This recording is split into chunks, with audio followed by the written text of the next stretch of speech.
Cooking time na! Magluluto ako ng masarap na ulam. Ito yung ano ko, mga ingredients.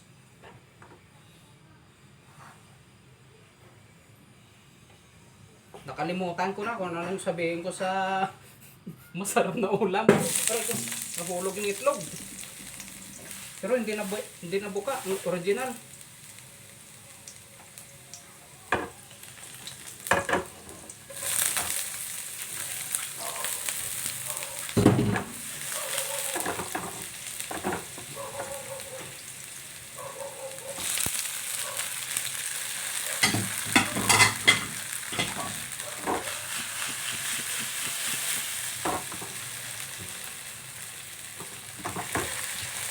Ano pala yung lulutuin ko na masarap? Sarsyadong isda. Ito.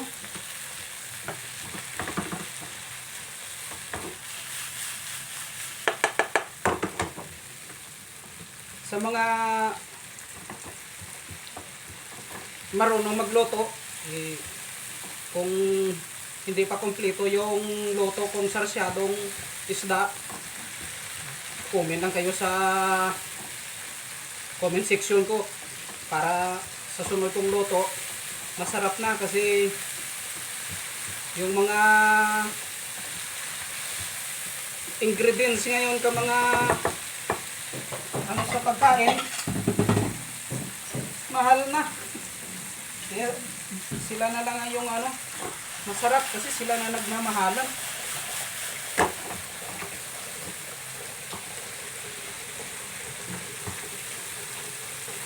Kaya durog na yung ano natin, yung kamatis. Kunting ano lang siya, sabaw. Yan, oops. Tama na. Pakuluan muna natin bago ilagay yung itlog.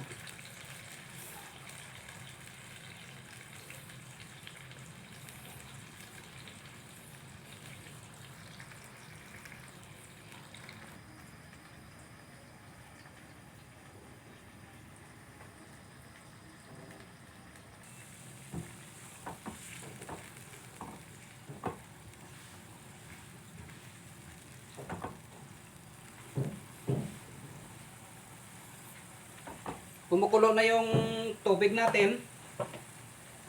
Ilagay na natin yung ano, yung itlog. Ano natin to? Pisain.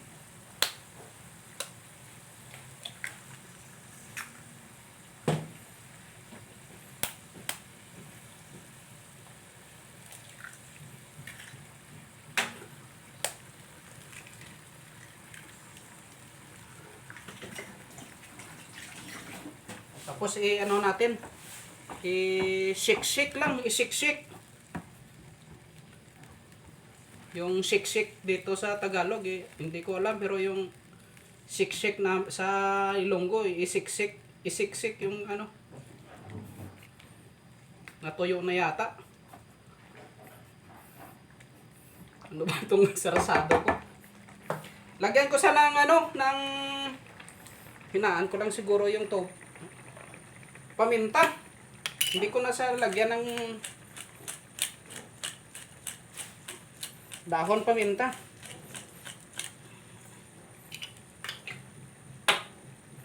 Tapos ketchup. Bilis maubos.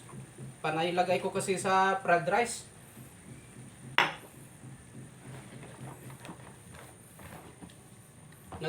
Ano na ito?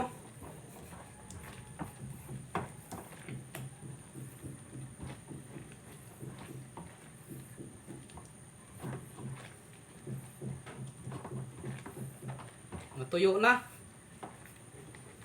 Lagyan ko sana, ilagay ko na yung ano, isda.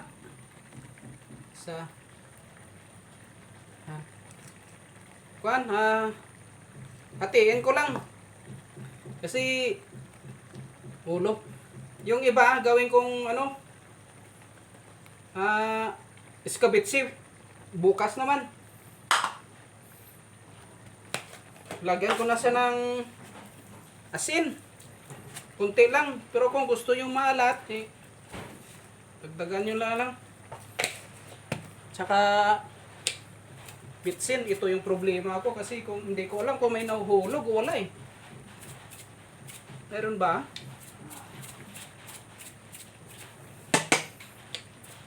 Bahala na kung maraming bitsin, ako lang naman kumakain.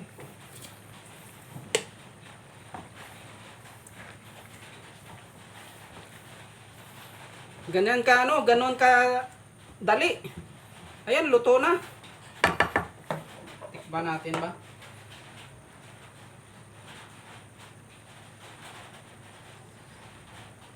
Bawa. Sampat gid ang templada ko. Medyo matamis-tamis yung sarsyado. Luto ko. Pang ano talaga siya, pang matamisan.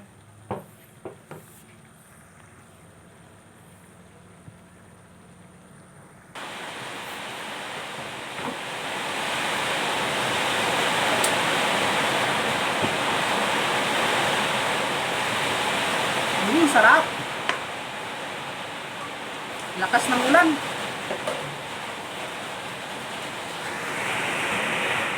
Kain na po tayo.